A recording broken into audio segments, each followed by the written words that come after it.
Рубрика «Эксперименты». Сделали вы в квартире ремонт, пожили несколько лет, и цвет стен вам надоел. Бывало же?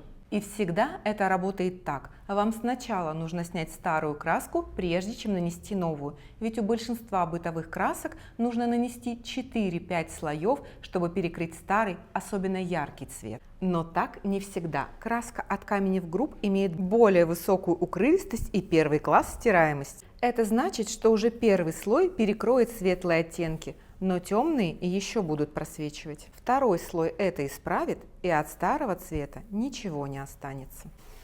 Бренд краски в описании, а если вам нужен дизайн-проект, пишите в комментариях дизайн, и мы отправим вам наше портфолио.